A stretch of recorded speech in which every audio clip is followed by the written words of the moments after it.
So if you guys didn't get the time to read this on the last screen, I quoted the man who was Pope two people ago, John Paul II. And if you're not very familiar with him, I threw this up simply because he was such a philosopher. He was a very intellectual, a deep thinker. You could tell he spent lots of time in contemplation. And from this last line he has here in an encyclical that translates to On the Christian Meaning of Human Suffering, he says it's almost inseparable from man's earthly existence. That's why tonight for this Tenacious Talk, we wanted to look at the lectures given by Jordan Peterson and see how he translates onto, okay, suffering, we know that it happens. Where do we go from here? How do we make the most of it? So hopefully this afternoon, what I want to work through are these three topics, basically suffering, and delve into that just a little bit, and get into responsibility, and then finally our response. What ought we to do, if anything, if we're compelled to do anything? There are two types of suffering, we'll say, for the context of this afternoon. Or you could almost use suffering synonymous with evil. There's physical suffering, so think of that like natural disasters, and also moral suffering, and that's more the failure of humanity, like what, not humanity, but a human, an individual. When I do something bad, that's moral suffering. So of course the cause of moral suffering is all on me, that's all on the individual. But as we'll see here, this is a podcast on Joe Rogan's show that Jordan Peterson is on. The two are actually tied together quite closely. So there's a religious scholar named Mircea Eliade who looked at flood myths, because there are flood myths all over the world. God gets fed up, floods everything. It's just like in New Orleans. So here's a funny thing about New Orleans. What caused the New Orleans flood? Well, a hurricane. No. Yeah? No. How about human corruption? How about the corruption of the state? How about the fact that people knew the damn dikes weren't going to hold? That the levees weren't going to hold? How about that they knew that for 100 years and didn't care? How about that they pocketed the money that should have gone for their repair? And so in flood myths, you always see two things. You see that, I'm paraphrasing, say, there's a storm, there's dikes, and there's people responsible for maintaining the dikes. Well, a storm won't wipe out the city. It could. But if the dikes are high enough, then it won't. And if people aren't corrupt, then they build the dikes properly. And so God floods the world when the dikes have rotted and the people have become corrupt. And it's a very old story, and it's disseminated everywhere. And the reason is well, we inhabit a social structure that's old and dead. Our infrastructure is decayed. Our political, economic, and practical infrastructure has decayed. Well, why? It's old. Everything decays. Okay, everything's always decaying. That's dangerous. And corrupt people don't do a very good job of keeping it in order. And so if things get old and decayed enough, and if people get corrupt enough, then God floods the world. Why? Because that's what happens. Over and over and over and over and over. So on this question of why is there suffering, he's even saying with the first one that I talked about, even a physical and environmental suffering, the suffering of us, of people, affects that as well. I had never heard this before I started listening to Jordan Peterson, this flood mythology that I think Hurricane Katrina was a prime example of that. Like, yeah, it was a natural disaster, but it was compounded by the incompetency of the people, the powers that be down in New Orleans, the corruption that was down there. In another video, he gives an example of the Dutch, how they built their dikes strong enough to resist any storm that anyone had ever heard of or seen in recorded history for the last thousands of years. And what a difference that makes. So on the topic of why is there evil, or the huge question of the problem of evil, why would a good God, an all-knowing God, ever allow this to happen? Basically, there's tons of resources out there. There's people that can articulate that much better than I can. In a nutshell, I would just simply say free will.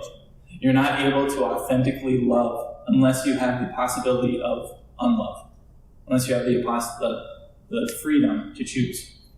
So I just want to point out a couple of resources here. Strange Notions. You can go to strangenotions.com. This was actually rated last year in the top 10 atheist discussion boards. And I think a big reason for that is, as you can see on the taglines there, the different topics. There's atheism and theism, religion, God, man, things like that. There's really interesting topics, but then the discussion is actually civil. It's not just a bunch of people cussing at each other. There are people that monitor the website, and they don't post it if that's all it turns into, just a yelling match. So there's really good discussion there. And this article in particular I found really helpful. It's maybe 4 pages, how to approach the problem of evil. And he does a great job doing just that, laying it out in a short amount of time. At the end of the day, though, as far as Christian theology, this is as deep as I'll really get into it. It's a mystery. And when I say that, I don't mean we just throw up our hands and say we can't understand a thing about it. It's a mystery in that we actually have a lot of explanation for it, but we can't explain it fully. We can't give any kind of lecture, and at the end you'll say, okay, I know everything I ever need to know about suffering. It totally makes sense, 100%. That's why we say it's a mystery.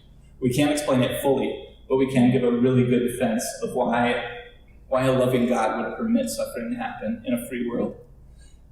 And one example of that is the story of Job in the Old Testament. So written thousands and thousands of years. Most of you, I see a lot of heads nodding. You're probably familiar with this. So just in a nutshell, Job was a righteous man, also very rich, had a great family, many possessions, and basically it's a wager between the devil and God. And Satan says, look, Job is only loyal to you because he has all of this. Because he's such a wealthy, well-off man. If all of that was taken away, if his kids, his work, his property, his animals, things like that, his health, if that was taken from him, he would curse you right to your face. So then what happens, of course, is the devil intervenes and he takes that away. That's how the story goes. And Job has 3 old friends, acquaintances really, that come up to him. They're kind of the theologians of the group. And they say, this is happening because you sinned. This is God's punishment, do this. And Job says, no, that's not quite right. And by the way, God steps in later and reaffirms Job in that. He says, yeah, you are correct. This is not due to your actions. And there's a part, it's some of the most beautiful poetry I've read, actually. So if you have a good translation of the Bible, check out, it's one of the last chapters of Job, but it's God's response when Job finally cries out, why me? Why all of this? And God says, where were you when I created the heavens and the earth? Where were you? He's saying, I'm above space and time. Think of it like you're an actor in a play. And I know I directed this. I see the whole drama. I can step back and view it objectively. I know all the pieces in motion. You are only able to see the present right now. And it's a perspective that's just not mine. You're just not able to fully understand this. So like I said in the last slide, that's not something that just explains it away. It's not something that completely solves all of our problems, but it gives us a better understanding. And on that note, when you're reading stories like this in the Old Testament, I had a friend of mine who's a bit of a scripture scholar, and he really helped me understand this. He said, when you're reading stories from the Bible, don't focus solely on the who, the when, the where, the how. Your focus should be the why.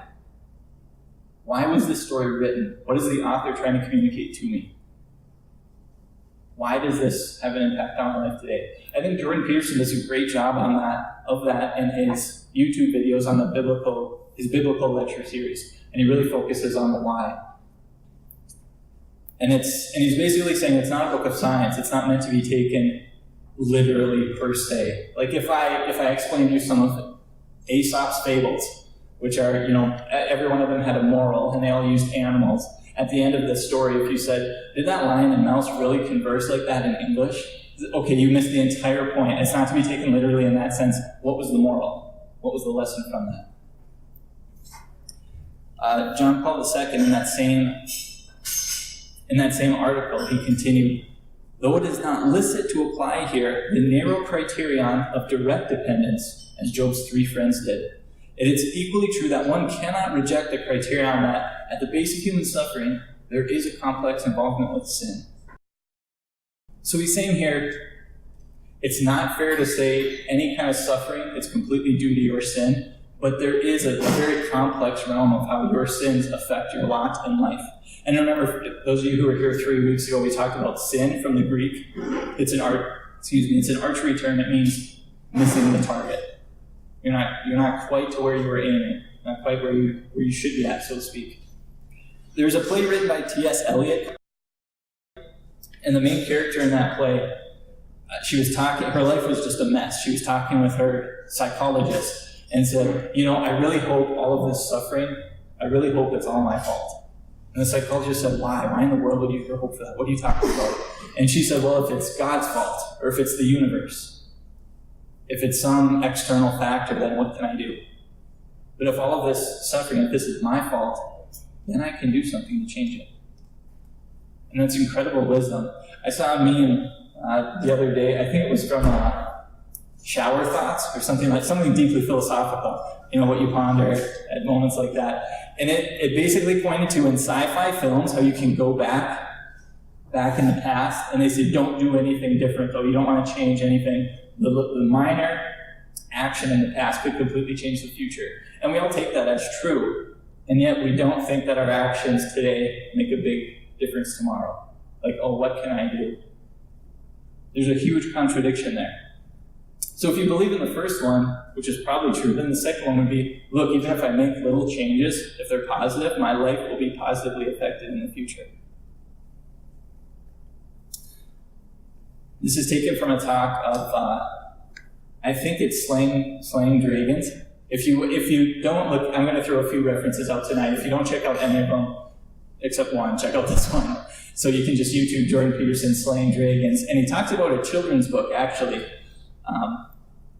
about dragons, and it's fantastic, and he gives commentary on it. And basically there's a young boy, and he wakes up, and there's a dragon in his house, and he tells his mom, and she's just denying it even exists. Oh, there's no such thing as dragons. And she gives him pancakes for breakfast, and the dragon eats it. And as the day goes on, the dragon continues to grow, and he's a huge problem, and he takes over. And once they call a spade, once they call him out, then he shrinks back down. And he talks about basically the symbolism from that. And he gives an analogy of that's like a bill that you receive in the mail. So right when you get a bill, it's probably not due for 3 weeks or whatever, and you're like, oh, it's not that big a deal. You put it on the counter, and it's only a tiny amount of stress. But as the days go by, you walk by, you see that bill, and it becomes a little more stressful until you're like, I need to get that in the mail yesterday. And then it's a big problem. So it's like dragons, symbolically, that's chaos. And that grows until you deal with it. So this is a story, I think, switching to the responsibility portion of tonight, Alexander Solzhenitsyn is one of the great heroes of seeing his lot in life as his responsibility. Fears.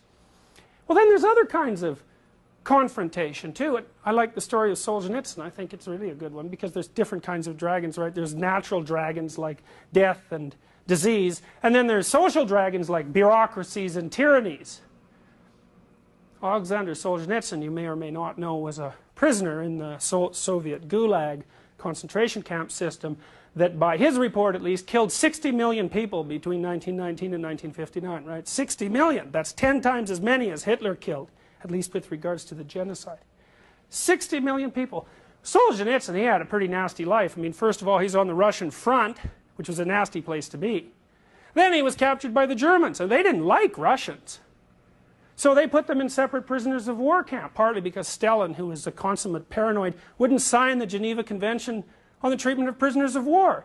So the Germans set up extra POW camps for the Russians, and they starved generally so badly that if other POWs were in the vicinity, they'd throw food packages over the wire, even though they themselves weren't particularly well fed. So then the war ends and the Russians win, and Solzhenitsyn goes back to Russia, right? And what happens? He's thinking, wow, this is over.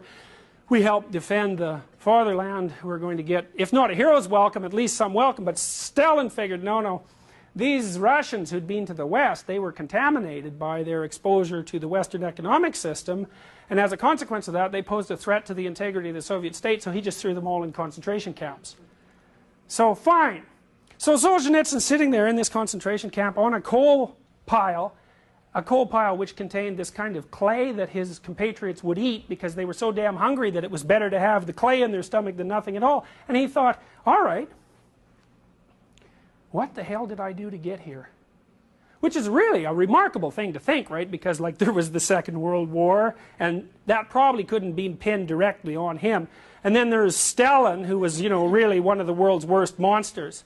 And then there's the concentration camp and the POW camp, and like a lot of things happened to Solzhenitsyn, but he said he had nothing but time to think in this concentration camp, and he wasn't really that happy with the way things turned out. So he made a vow in the camp, and the vow was this. He said he's going to go back over his whole life, right from day one, and try to remember every time he ever did something he thought was wrong. He thought, right? Not someone else, but that gave his conscience a pang. And he said, well, since I don't have anything better to do, I'm going to spend like the next 10 years seeing if I can undo all those little knots in my soul that I tied. And the consequence of that was that he wrote a book called The Gulag Archipelago, right? 3-volume book, 1,900 pages long. He memorized it because there wasn't any paper and pencil available for him in prison. And then it circulated in the underground in the Soviet Union for years before it got published in the West, published in 1975. Definitely one of the literary events that brought down the Soviet Union. I think that's kind of interesting, isn't it? Think this one guy, right? He's got numbers tattooed on his arm. He's as skinny as a rail. He's 3/4 dead. He's been beat to death in 15 different ways. He decides, under completely unreasonable circumstances, that he's going to take personal responsibility for the position that he happens to find himself in. The consequence of that, 25 years later, is that Solzhenitsyn's still around, but the Soviet Union isn't. And you think, well, that can't be the way the world works now, can it? But then you think this too, like, do we really know how the world works, right? We've had a pretty nasty century in the last 100 years, right? We had the Nazis, we had Mao Zedong, we had the recent tragedies in Africa. We don't seem to learn anything about genocide. Someone like Solzhenitsyn says, well, you know, might be your fault. Why? What are you ignoring? The moral integrity of a guy like Solzhenitsyn, that just floors me. That he said, I refuse to just stay down here and see myself as a victim in that sense. I'm going to figure out, what have I ever done to bring this upon myself? It's just an incredible story. He wrote this. This was a book that was published a little bit before the Gulag, the first circle. Satiety depends not at all on how much we eat, but on how we eat. It's the same with happiness, the very same. Happiness doesn't depend on how many external blessings we have snatched from life. It depends only on our attitude toward them. There's a saying about it in the Taoistic ethic: whoever is capable of contentment will always be satisfied. Solzhenitsyn knew how to survive during incredible suffering. And basically, to answer that in a phrase, you need to have a mission. It makes me think of the quote from Nietzsche, that a person can survive almost any what if he just has a why.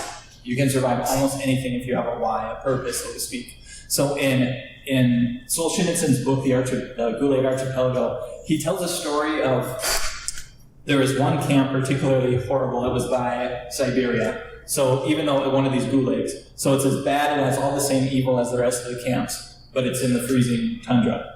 Right? And he said by the way, before he wrote his book, he interviewed all kinds of prisoners who had survived, and he only found one man that ever survived from this particular gulag, this camp. And he asked him how he did it, and the man said that he dreamt about being free from that place, fleeing to Europe, and going from England to America across the Atlantic. And he said, I remembered from a map about how many kilometers it was from England to America, and I measured in my room about how many meters that was, and figured out how many steps that took. And I basically converted that into how many steps would it take me to get 1 kilometer, and I made it my mission to walk across the Atlantic.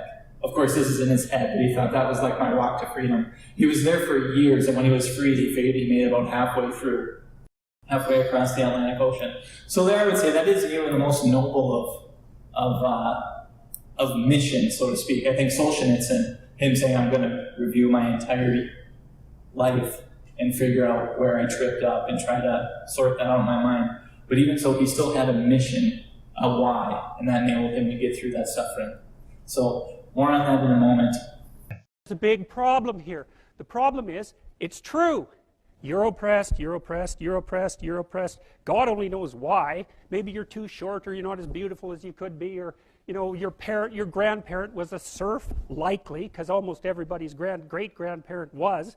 It's like, you know, and you're not as smart as you could be, and you have a sick relative, and you have your own physical problems, and it's like, frankly, you're a mess. And you're oppressed in every possible way, including your ancestry and your biology, and the entire sum of human history has conspired to produce victimized you with all your individual pathological problems. It's like, yes, true. Okay, but the problem is that it is true. And so if you take the oppressed, you have to fractionate them and fractionate them. It's like, you're a woman. Yeah, okay, well, I'm a black woman. Well, I'm a black woman who has 2 children. Well, I'm a black woman who has 2 children and one of them isn't very healthy. And then, well, I'm a Hispanic woman and I have a genius son who doesn't have any money so that he can't go to university. And, you know, I had a hell of a time getting across the border. It was really hard on me to get my citizenship. My husband is an alcoholic brute. It's like, well, yeah, that sucks too. And so, well, so let's fix all your oppression. And we'll take every single thing into account, and then we'll fix yours too. We'll take every single thing into account. It's like, no, you won't, because you can't. You can't. It is technically impossible. First of all, you can't even list all the ways that you're oppressed. Second, how are you going to weight them? Third, who's going to decide? And that's the bloody thing. Who's going to decide? That's the thing. Well, what's the answer in the West? It's like, in free markets, oh yeah, Christ will never be able to solve this problem. No one can solve it. What are we going to do about that? We're going to outsource it to the marketplace. You're going to take your sorry, pathetic being and you're going to try to offer me something that maybe I want. And I'm going to take my sorry, pathetic being and I'm going to say, well, all things considered, as well as I can understand them, maybe I could give you this much money, which is actually a promise, for that thing. And you've packed all of your damn oppression into the price. And I've packed all my oppression into the willingness to pay it. And that solution sucks. It's a bad solution. But compared to every other solution, man, it's why 10% of us have freedom. And so there's a tremendous illogic at the bottom of this. It's like, you have to fractionate the oppressed all the way down to the level of the individual. Well, that's what the West figured out. You know, there's a couple of figures who are at the mythological roots of our culture, and you know, people get upset with me because I bring in religious themes, but I understand some things about mythology and religion. And it's not an accident that the axiomatic Western individual is someone who was unfairly nailed to a cross and tortured. It's like, yes, right, exactly. So what do you do about that? Well, I thought about that for a long time too. It's like, well, you don't get together in a damn mob, because all that does is allow you to be as horrible as you could possibly imagine and suffer from none of the consequences. That's a bad idea. So how about we don't do that? Well, there's a deep idea in the West too. It's like, pick up your damn suffering and bear it and try to be a good person so you don't make it worse. Well, that's a truth. You know, I read a lot about the terrible things that people have done to each other. You just cannot even imagine it. It's so awful. So you don't want to be someone like that. Now, do you have a reason to be? Yes. You have lots of reasons to be. God, there's reasons to be resentful about your existence. Everyone you know is going to die. You know, you too. And there's going to be a fair bit of pain along the way, and lots of it's going to be unfair. It's like, yeah, no wonder you're resentful. It's like, act it out and see what happens. You make everything you're complaining about infinitely worse. There's this idea that hell is a bottomless pit, and that's because no matter how bad it is, some stupid son of a bitch like you could figure out a way to make it a lot worse. So you think, well, what do you do about that? Well, you accept it. That's what life is like. It's suffering. That's what the religious people have always said. Life is suffering. Yes. Well, who wants to admit that? Well, just think about it. Well, so what do you do in the face of that suffering? Try to reduce it. Start with yourself. What good are you? Get yourself together, for Christ's sake, so that when your father dies, you're not whining away in a corner and you can help plan the funeral. And you can stand up solidly so that people can rely on you. That's better. Don't be a damn victim. Of course you're a victim. Jesus, obviously. Put yourself together. In closing, I'd just like to bring to attention another podcaster who had Jordan Peterson on his show, Jocko Willink, the retired Navy SEAL. He co-authored the book Extreme Ownership, How U.S. Navy SEALs Lead and Win. And when he had Peterson on, he was basically saying that he loves the message, of responsibility. And that's what the entire, his whole book, Extreme Ownership.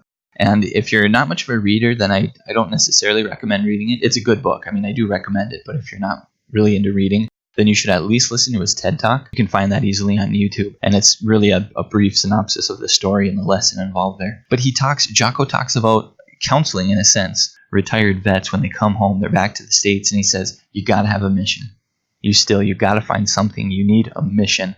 Otherwise, that's when the problems with alcoholism and so many other things can set in, when you get complacent. And of course, Peterson, being a psychologist, brings up a study that was done.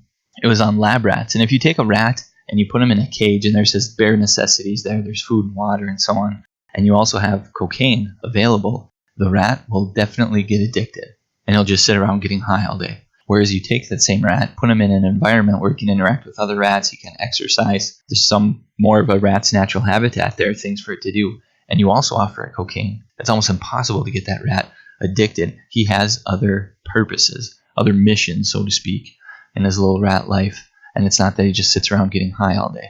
So to sum up in just a few main talking points on this last of this two-part series on Jordan Peterson and the psychology of Christianity, which we really could have titled it The Psychology of Life, I just want to say, take responsibility for your life, for your actions, set goals, strive to achieve them, sort yourself out, and try to leave the world in a better condition than when you met it. Try to choose the best actions for yourself, for those around you, and for the world.